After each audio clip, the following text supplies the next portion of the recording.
जय हिंद। आज आप लोग के बीच लेकर आए हैं कि प्रकाश के परावर्तन क्या होता है और इसके जो नियम कितने हैं और वो नियम कौन कौन है। तो आज इन्हीं दोनों टॉपिक को हम लोग बिल्कुल आसान भाषा में समझने वाले हैं।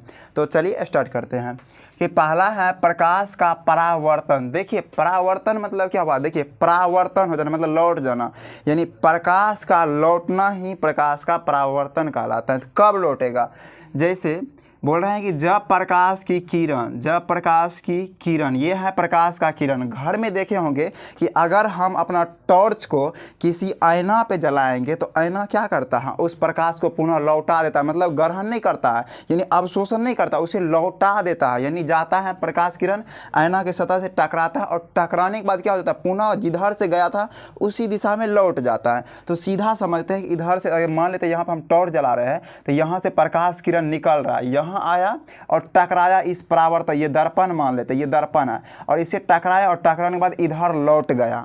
देखिए क्या हुआ, सिंपल समझते हैं। तो बोलेंगे जब प्रकाश की किरण, अर्थात इधर हवा टकराने के बाद लौटता है, लेकिन वो अलग बात है, लेकिन हवा तो इतना नहीं टकराएगा।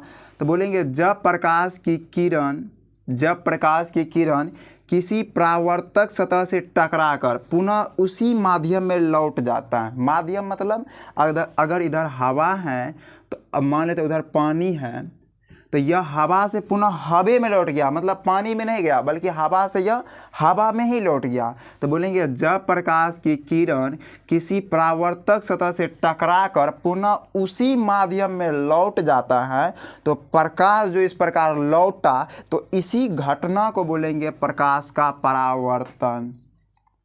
सिंपल है, बोलना है जब प्रकाश की किरण किसी परावर्तक सतह से टकराकर पुनः उसी माध्यम में लौट जाता है तो प्रकाश के इसी प्रकार लौटने की घटना को क्या बोलेंगे, प्रकाश का परावर्तन। यही लिखा है यहाँ तक। अगला बोलना है कि इनमें अगर ये 5 मार्क का या 4 मार्क का पूछ दिया जाए तो हम इतना ही लिखेंगे, तो इससे कम चलने वाला नहीं है। तो इसके लिए ये दिखाना पड़ेगा, ये फिगर बनाएंगे। तो बताइए ये जो किरण है यह कहाँ आ रहा है, तो इस दर्पण पे आ रहा है। बताइए यह किरण दर्पण पे आ रहा है, तो आ रहा है तो इसीलिए हो जाएगा आपतित किरण। दर्पण बोलेगा कि आ रहा है तो इसलिए यह हो जाएगा आपतित किरण, यानी दर्पण के पास आने वाले किरण को कौन सा किरण बोलेंगे, तो दर्पण के पास आने वाले किरण को बोलेंगे आपतित किरण। चलिए क्लियर हो गया ना। और ये हो जाता है तो बोलें, इसका परिभाषा भी हम लोग देखते जाते हैं। तो आपतित किरण बोलेंगे, तो बताओ यही किरण है ना दर्पण की सतह से टकराता है, यानी इस परावर्तक सतह से टकराता है। तो बोलेंगे कि परावर्तक सतह से टकराने वाले किरण को या दर्पण के सतह से टकराने वाले किरण को, जो किरण टकरा रहा है इसी किरण को बोलेंगे आपतित किरण। कोई दिक्कत है, आपतित किरण बोलेंगे कि दर्पण के सतह से टकराने वाले किरण को आपतित किरण कहते हैं। क्लियर। ये है परावर्तित किरण। देखिए टकराया और टकराने के बाद क्या हो गया, लौट गया, यानी टकराने के बाद पुनः लौट के जा रहा है, टकराने के बाद पुनः लौट करके जा रहा है। तो बोलेंगे दर्पण की सतह से टकराकर, दर्पण की सतह से टकराकर, ये टकराया और टकराने के बाद क्या हो गया, लौट करके जा रहा है।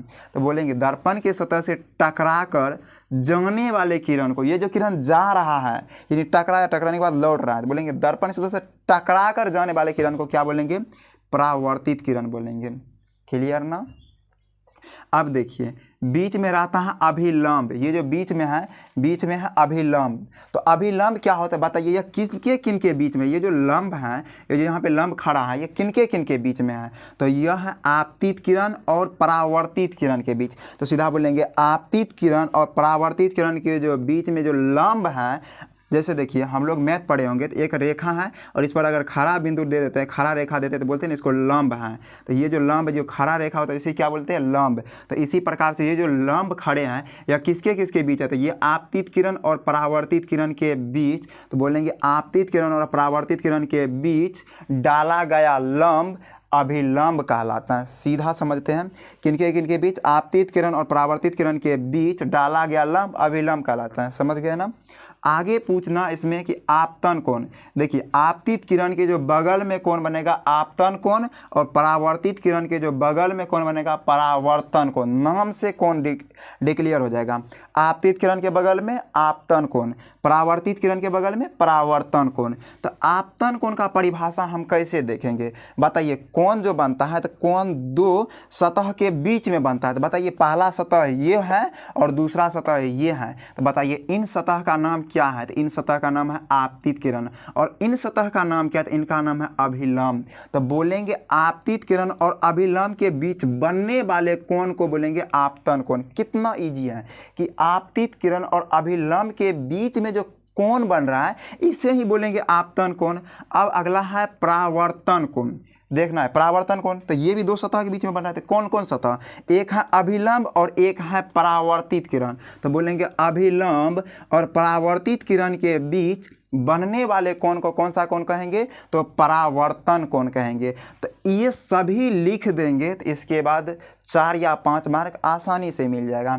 एक बोल सकता है कि आपतन बिंदु भी किसे कहते हैं? तो बोलेंगे दर्पण के सतह पर स्थित वह बिंदु, यानी इसकी सतह पर स्थित वह बिंदु जहां पर आपतित किरण टकराता है। बताइए इसी बिंदु पर आपतित किरण टकरा रहा है, तो दर्पण के सतह पर स्थित वह बिंदु जहां पर आपतित किरण टकराता है उसे आपतन बिंदु कहते हैं। तो हम प्रकाश के परावर्तन को समझ गए। अब समझने वाले हैं कि प्रकाश के परावर्तन के नियम को, कि प्रकाश के परावर्तन के नियम कितने हैं। तो हम बता देते हैं कि प्रकाश के परावर्तन के 2 नियम हैं। कितने नियम हैं? 2 नियम हैं। तो पहला और दूसरा नियम क्या है, इनको बिल्कुल आसान शब्दों में समझते हैं। देखिए ये कौन सा किरण है? तो ये है आपतित किरण। और ये कौन सा किरण है? तो परावर्तित किरण। और ये कौन सा है रेखा? तो ये है अभिलंब। बताइए तो ये तीनों एक ही बिंदु पर है कि नहीं है? बताइए आपतित किरण, परावर्तित किरण और अभिलंब तीनों एक ही बिंदु पर है कि नहीं है? तो तीनों एक ही बिंदु पर। तो पहला नियम यही बोलना है, आपतित किरण, परावर्तित किरण और अभिलंब तीनों एक ही बिंदु पर होते हैं। तीनों कहाँ होते हैं? तो एक ही बिंदु पर होते हैं। वही लिखा है कि आपतित किरण, परावर्तित किरण और अभिलंब तीनों एक ही बिंदु पर होते हैं। पहला नियम क्लियर। अब बताइए ये कोण और ई कोण जो है दोनों आपस में बराबर होता है, यानी ई कोण का नाम है आपतन कोण और ई कोण का नाम है परावर्तन कोण। यानी आपतन कोण और परावर्तन कोण दोनों क्या होते हैं? बराबर होते हैं। अगर ये 60 डिग्री है, बोलेगा आपतन कोण 60 डिग्री है, तो परावर्तन कोण कितना होगा? परावर्तन कोण कितना होगा इसको आप लोग कमेंट में जरूर बताइएगा। यदि बोलेगा आपतन कोण 60 डिग्री है तो परावर्तन कोण कितना होगा? अर्थात दूसरा नियम ये बोलेगा कि आपतन कोण और परावर्तन कोण दोनों क्या होते हैं? बराबर होते हैं। प्रकाश के परावर्तन के नियम समझ गए, कितने होते हैं? 2 होते हैं। पहला आपतित किरण, परावर्तित किरण, अभिलंब तीनों एक बिंदु पर होते हैं। और दूसरा नियम आपतन कोण और परावर्तन कोण दोनों क्या होते हैं? बराबर होते हैं। कितना सिंपल है। तो आज के लिए जय हिंद, मिलते हैं नेक्स्ट क्लास में।